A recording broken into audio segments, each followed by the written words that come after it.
Hey everybody, welcome back. A couple people have commented and noticed in the last couple of videos I've done that I had something a little bit new sitting over my right shoulder in the videos. I have got myself a 36-gallon bow front tank. I have probably had a fish tank most of my life. My folks got my sister and I one when I think we were like 6. It was a little 10-gallon tank. It didn't have a filter in it. I mean, we didn't know what we were doing. We were lucky to keep any fish alive in it. Pretty much had that all the way up through high school, and then when I went into the service, of course, I had to get rid of it. Well, I didn't get rid of it. I couldn't take it with me. Mom and Dad didn't want to keep it because by that point the fish tank was pretty much in my room all through junior high school. I got out of the service. First thing I did was get that 10-gallon tank, set it back up. Did it a little bit smarter this time, put a small filter in it. And again, it was a 10-gallon tank. You know, it's not like I was able to keep much in it. And I let fish die on a regular basis in there because I really didn't know what I was doing. Then about 15 years ago, I upgraded to a 20-gallon. And I've been having that set on my counter for the longest time. And just recently upgraded to a 36.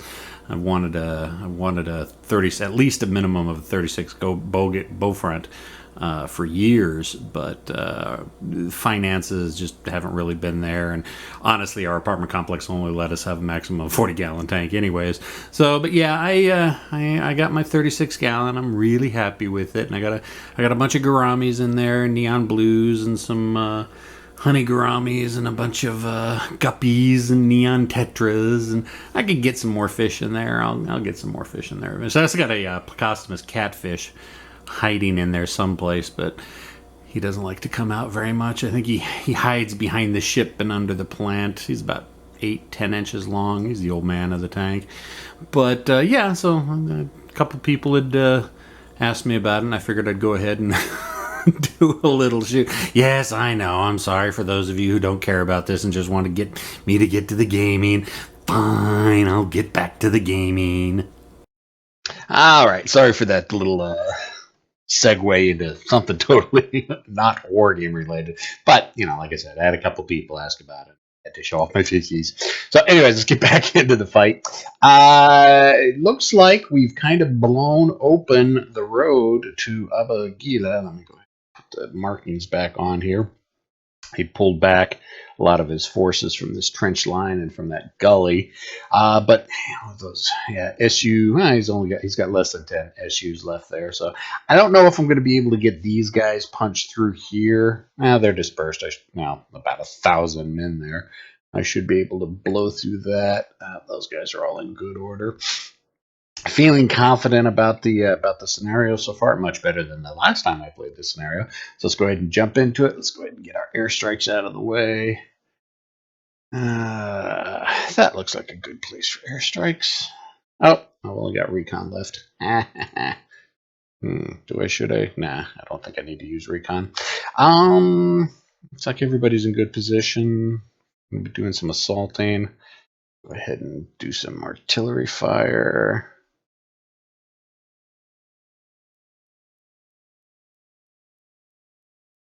Probably not going to do. Let's go ahead and just open up as much as I can. If nothing else, even the few guys that my artillery can take out will keep some of my other guys alive, hopefully, when the assault comes. At least that's the way I justify it in my mind. Really wish I could have volume on when I'm recording this, but like I said, it just overpowers and you can't hear what I'm saying. So just made the decision to keep the volume off.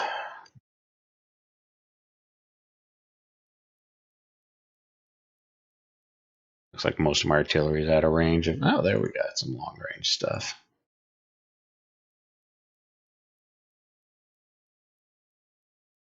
All right, that's the artillery. Oh, so Yeah, max fatigue, so we're going to have to pull him back. Let's just pull him back. He's going to be out of it for probably the rest of the game. Those guys are okay. Let's just go ahead and assault here.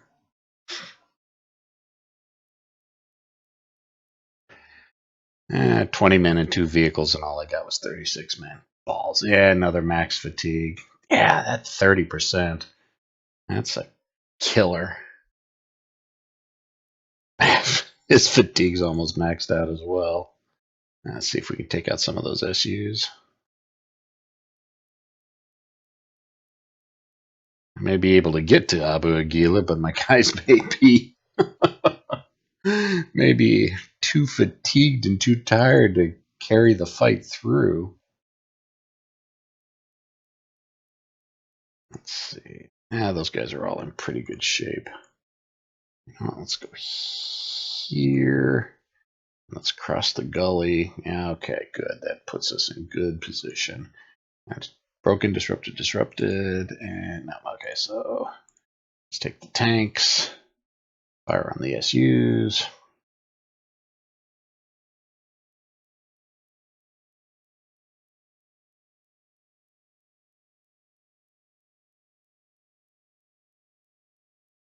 Continue firing on the SUs. One vehicle, one vehicle, one vehicle.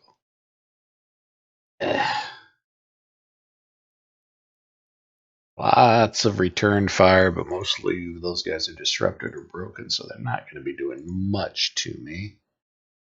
He can still get some shots off. Let's go after the anti-aircraft vehicles.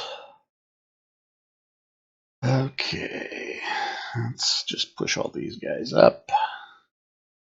Let's take the AT platoons. The cordless rifles. They're probably not going to do much against the SUs, but maybe maybe I can get lucky, get a fatigue and disrupt them. That we can live with. And let's open up the infantry on the A vehicles, because those have got to be lightly armored, yeah, like so. Let's see, these guys will move into here. Continue hammering on the headquarters. 27. Oh, that was an impressive amount. Okay, took out the headquarters. Good. That's going to cause them supply issues for a turn or two while the headquarters gets reformatted. Oh my God, look at that. I wasn't even paying attention. Sherman's T-34-85s. The hell is that? I have no idea. Is that a T-10? That might be a T-10. I'm going to have to go and look in the files. If that's a T-10, again, that T-10s weren't at Abu Ageila, at least not from any information that I found. Well, we're going to have to look into that. I'll probably go into the scenario files afterwards and see what exactly that unit is. Okay. So disrupted, that's fine.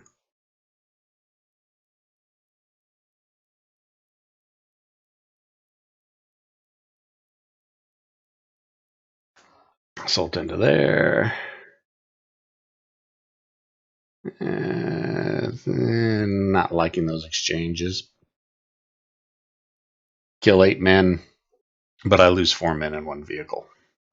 Or is it the other way around? I lost 8 men. I always forget which side is which when it does the before and after. Which side's the attacker, which side's the defender. I actually think that is... Let's get those guys up there into the victory location. Going around. Max fatigue, he's not doing anything. They're sitting pretty. They're in travel mode, range of 8. 1, 2, 3, 4, 5, 6. Okay, now we're going to move them up. Break them out of travel mode.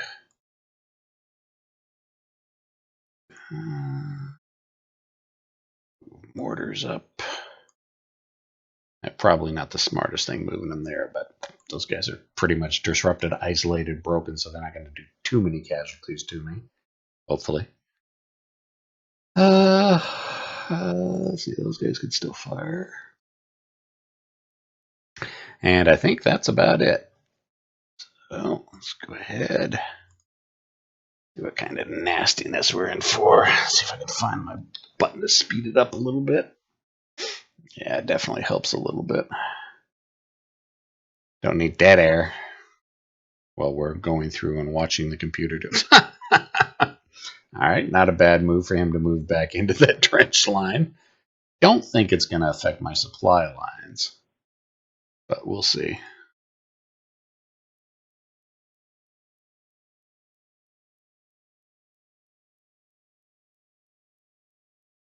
Yeah, this stack is kind of a surprise stack. There's at least 60 or 80 tanks in that space, in that X. And I don't really have any tanks in the area because I pushed them all onto Abu Ageila.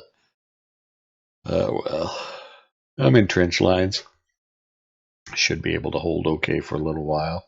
At least long enough to knock these guys out and move follow-up forces because I got that AMX-13 back here. Yeah, well, 7 AMX is probably not going to do much to 60 plus tanks, but we'll see.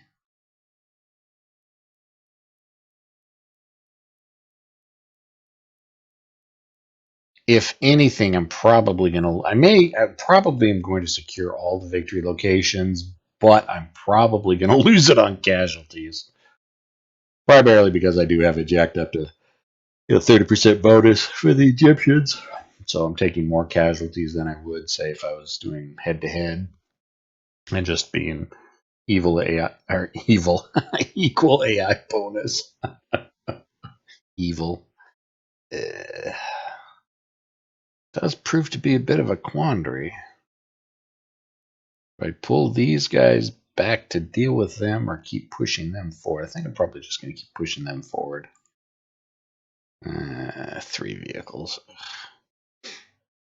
Nah, they're probably just. I don't think they can. I don't think they have a range of 2. I don't think they can snipe away from 2 hexes away.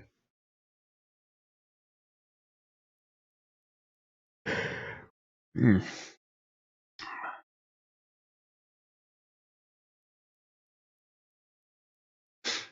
One vehicle, one vehicle, one vehicle, one vehicle. Slowly nickel and diming him to death.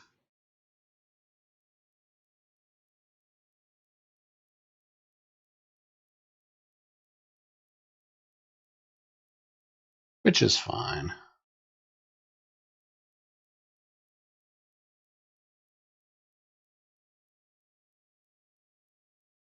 More casualties.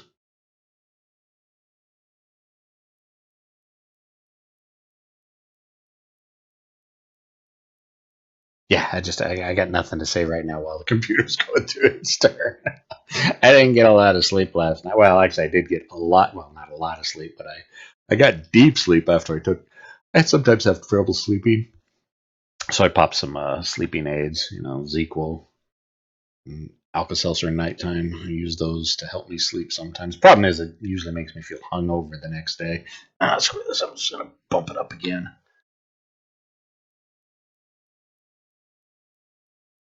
There we go. Oh, crap. I got a lot of shit that's isolated. Yeah. Balls. Those guys are isolated. Not good. Because of those stupid SUs. There's less than 10 of them. All right. Oh, and everybody's low ammo. Great. Now, let's go ahead and try to knock those SUs out. Open up my supply lines again.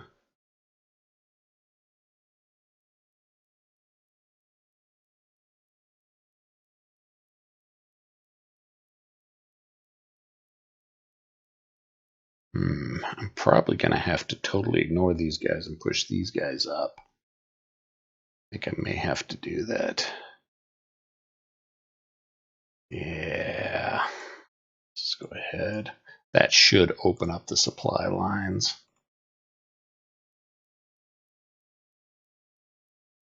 Unless, he decides to move these guys up.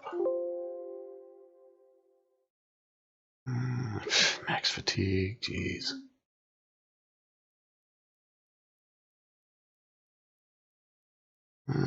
You know what? Let's try to blast those guys out of that position. Okay. Now these guys may be disrupted max fatigue, but I need the numbers. Can't move any further. Balls. Okay.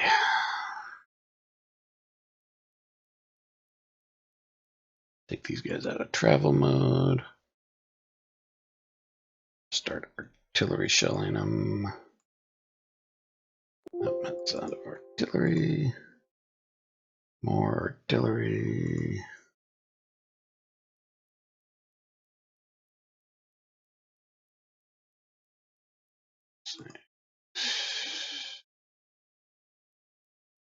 Oh, screw it! They're just gonna stay there. Have I got my airstrikes back yet? I do have my airstrikes. The airstrikes in there.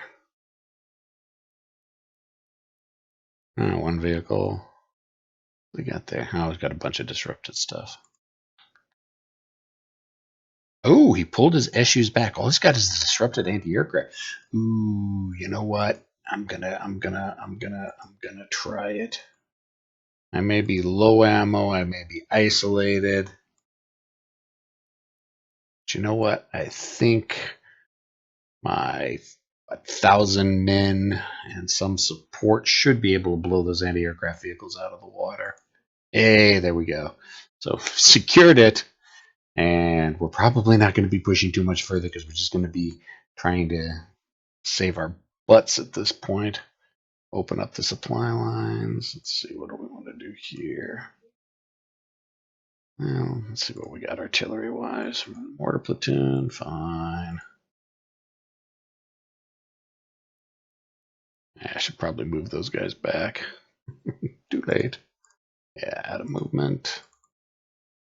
Go ahead.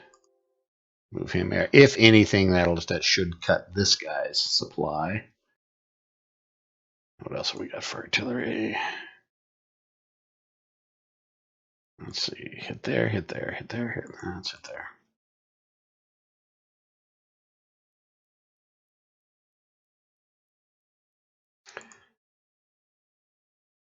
I could be dropping artillery on those guys, but really, artillery just really doesn't do much against tanks.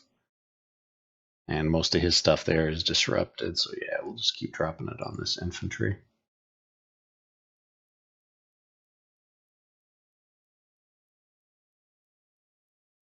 All the artillery on the infantry.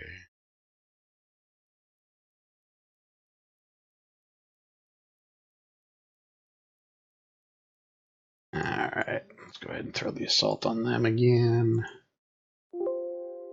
Oops.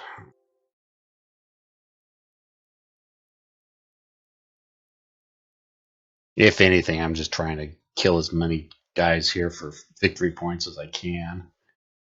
I think that's pretty much everybody. And we're coming down to the last bit of it. So let's see if I can speed it up a little bit more. There we go. That actually is. Oh, really fast. Really fast. Oh, really fast. Really fast. So can we slow it down some? Nope, evidently. Oh, look at that. Ah, still isolated. Wow. Crap. Well, that turn went a little bit faster than I planned on it going. Those guys, it's got to be those guys there and those guys there, cutting the supply lines. Oh, I should probably. But it's fine. I mean, I've captured Abu Ageila, even though my supply lines are a little bit cut. I mean, he's got the only thing he's got there around me is disrupted. Got some fresh SUs up there. He's got these vehicles that he just didn't move. Those guys are disrupted. He's disrupted. Engineers is only 55 now. Let's just let those guys sit there and rest. Yeah, disrupted isolated for him, disrupted isolated for me. Let's just keep all those guys there. We've captured. Oops, don't have enough points. Oh, well, we're going in blind. I don't know what I got there. Crap. Lost one of my platoons. I lost the AMXs, it looks like. Was that the AMX? Yeah, it was the AMXs. Crap. Man, this plus 30 is a killer. But yeah, like I said, I've captured the locations, but I'm probably going to lose on victory points. This is the last turn, so let's try to salvage what I can. If I got nope, don't have any airstrikes left. I got a bunch of recon. Look at artillery. Just do what we can. Mortars against tanks, not going to do much, but you know, hey, maybe I can scrape some victory points together.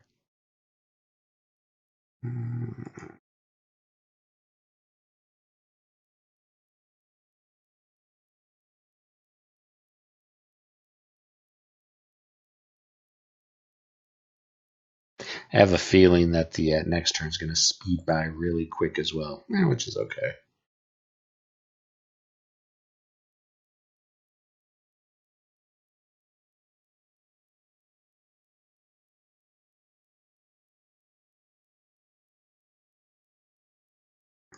All right, well, that's pretty much about everything. So let's go ahead and finish this bad boy off. Yep, really fast, and I can't slow it down. You know, I think the only way you can slow it down, there we go, time limit reached. All right, so Israeli minor victory. Okay, cool. So let's see. Israeli losses. We lost 603 men, one gun, 60 vehicles. Arab losses 1,300, gun losses 107, vehicle losses 95. I managed to eke with 650 points, which was exactly what I needed. Anything less than that would have been a minor defeat. Or no, I had 829. Let's see, 829. Yeah, I needed what 21 more points for a major victory. Yeah, and most of that, yeah, look at that. Could have, if I'd have kept some vehicles alive and some more troops alive, I'd have probably been able to squeak out a major victory. But honestly, it's a lot better than I thought it was going to. So let's go ahead and take a look at the map. Let's see, what do we got here? That's a JS3. Huh. I didn't have JS3. Again, I just have to assume that they put it in for balance purposes. Because, like I said, the total Egyptian forces, armor forces, were 66 T-34s and 44 Su-100s. You know, so all I can assume is that they put in the extra stuff just for game balance. Because as you can kind of see, I mean, just even playing with with the 30% bonus, I was able to blow through their lines relatively easy. Oh, he had a bunch of stuff moving up down here. Oopsie, didn't even know he had a bunch of stuff that was pushing up this way. Probably a good thing. I had this gone on for longer, I'd have probably been in some real trouble. But yeah, so that's it. That's John Tiller's take on the Battle of Abu Ageila. And that means our next study is going to be using the Arab-Israeli War rules, playing the Abu Ageila scenario from that. Of course, Arab-Israeli Wars is the third in the Panzer Blitz Panzer Leader trilogy. A lot of people have played Panzer Blitz Panzer Leader. Surprisingly enough, not that many people have played Arab-Israeli Wars, and there is enough changes in Arab-Israeli Wars that I will have to sit down at the beginning of the game for veterans of Panzer Blitz Panzer Leader and kind of go over what the changes are. I honestly think a lot of the changes are good, makes the game a little bit more streamlined, makes it a little bit more understandable, but they did make some major changes, so I'll have to go over that. There we go. Our first study at the Battle of Abu Ageila is done, and that's all I got. Questions, comments, concerns, complaints, criticisms in the comment section. I'll see everybody next time. Where's my button at? Hey ya!